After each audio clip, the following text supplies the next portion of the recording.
diturunkan kepada kita. Okay. Maknanya beriman kepada Allah dan apa yang dia turunkan. Maknanya beriman dengan apa yang dia turunkan, natijahnya ialah beramal dengan apa yang ada di dalam Al-Quran Al-Karim dan Sunnah Nabi Sallallahu Alaihi Wasallam. Okay. Dan orang yang orang yang beriman tapi tak beramal. Okay. Dia iman tapi dia tak accept. Okay. Allah sebut apa berkenaan dengan orang ini? Di dalam surah As-Saffat surah 37, As-Saffat, Allah Subhanahu wa taala berfirman, innahum kanu idza qila lahum la ilaha illallah yastakbirun. Okay. Wa yaquluna inna latariku alihatina li sya'irin majnun. Okay. Apa maksudnya?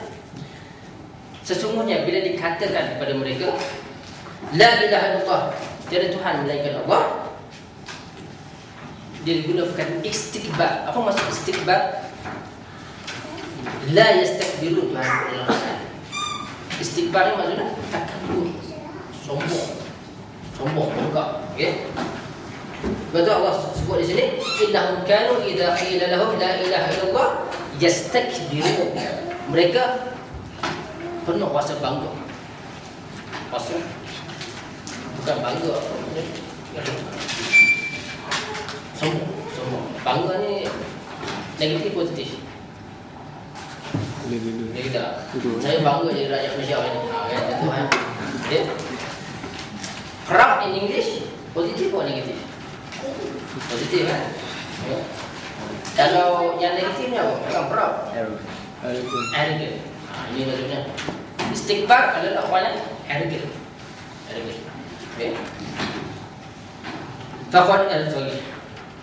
Wa yaquluna inna latariku alihatina li sya'irin majnun. Apa maksudnya?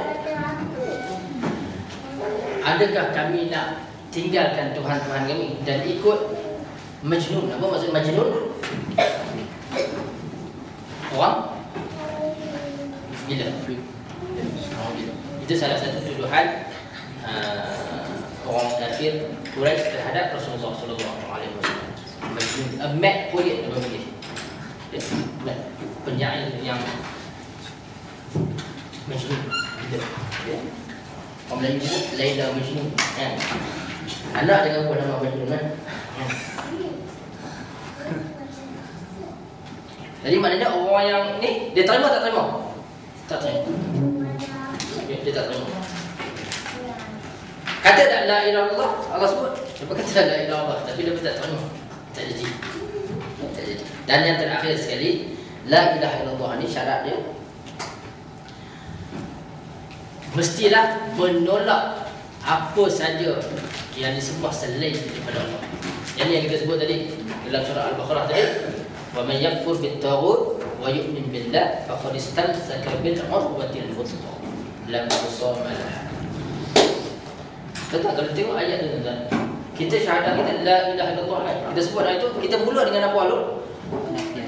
La ilaha, tiada ilah illallah, kecuali Allah. Kita nafikan. Ayat yang pertama, wa may yakfur bit taghut, orang yang ingkar kepada taghut, tolak dulu. Lain daripada Allah, taghut ni. Wa yu'min billah, dan beriman kepada Allah. Sama. Jadi para ulama hadis, ulama tafsir mengatakan bahawa ayat itu wa may yakfur bit taghut wa yu'min billah, dia ada unsur-unsur syahadah dalam itu. Dia menolak dulu, dia tolak, nafikan, dan dia beriman. Okay, nafikan. Kita kata itu la ilaha illallah ni dia ada dua. Satu, nafi la ilaha, tiada Tuhan, maknanya kita bersihkan. Bersihkan tapak akidah kita ni. Apa yang orang sembah, manusia ke, patung ke, apa ke, bersihkan. Bukan illallah, kecuali Allah. Nafi, mesti nafi. Okey, yang ni banyak satu ayat tu surah Al-Baqarah, dan juga di dalam hadis Nabi sallallahu alaihi wasallam dia ingatkan kita man qala la ilaha illallah, orang yang mengatakan la ilaha illallah wa kafara bima yu'badu min dunillah, Okay, orang yang terima dan juga sembah hanya Allah. Okay? Dia jadi apa? Hurrama malahu wa damu. Haram dia punya apa? Malahu, dia punya harta. Duma'ahu, darah. Haram. Okay? Maknanya sebab itu Rasulullah SAW disebut dalam hadis, umirtu an uqatila an-nas hatta yaqula la ilaha illallah. Aku diperintah memerangi manusia sehingga mereka menyebutkan la ilaha illallah. Bila sebut la ilaha illallah, Nabi kata bila harta mereka, darah mereka terjaga. Urusan mereka selepas itu dengan Allah Subhanahu wa taala. Sebab tu kita orang yang mengikut akidah Ahlussunnah wal Jamaah, kalau seorang tu mengucap kalimah syahadah, kita dengar dia mengucap hadis. Kita di mana dia? Sebab tu dalam peperangan para sahabat yang nak urus pedang, tiba-tiba orang kafir dia nak bunuh tu mengucap la ilaha illallah. Sahabat tu bunuh. Bila Nabi tahu, Nabi tanya sebab apa tidak. Sahabat tu mengatakan bahawa dia mengucap ni bukan kerana beriman, tapi kerana takutkan pedang. Nabi tanya, belah dada dia ke? Tahu ke? Jadi maknanya bila orang tu mengucap dua kalimah syahadah dalam negara Islam, dia terlindung.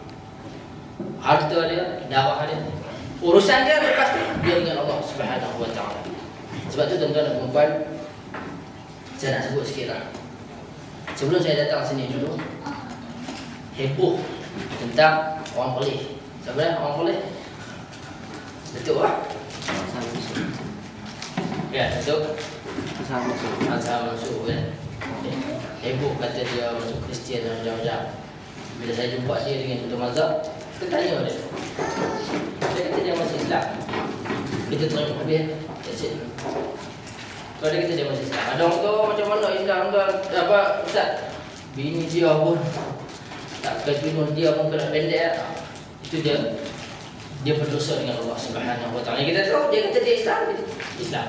Kita tugas kita menghukum apa yang zahir. Batin yang dalam hati dia itu kerja Allah. Itu kerja Allah. Tapi kita sendiri kita kena yakin. Tapi kalau orang lain dia sebut la ilaha illallah, dia Islam. Dia Islam. Dan sebelum saya bukan sebelum saya datang, tapi masa baru-baru datang dulu pun heboh di Penang tentang siapa nama dia? Perempuan Siti Fatimah tak apa? Kan? Murtad kan? Kita tuan-tuan, orang murtad ni memang sensitif bagi orang Islam. Siapa-siapa murtad pun kita sensitif. Cuma kadang-kadang benda ni kadang-kadang kita terlalu sentimen. Sampai orang dalam kuliah-kuliah kita kadang-kadang orang tanya, ni mahkamah ijtihad murtad ni. Kita kata dia murtad sebelum mahkamah ijtihad ke? Tunggu mahkamah ijtihad dulu. Orang murtad ni dah perlu tunggu masuk ke mahkamah ijtihad, ataupun dia murtad sebelum tu lagi. Sebelum tu lagi dia dah murtad.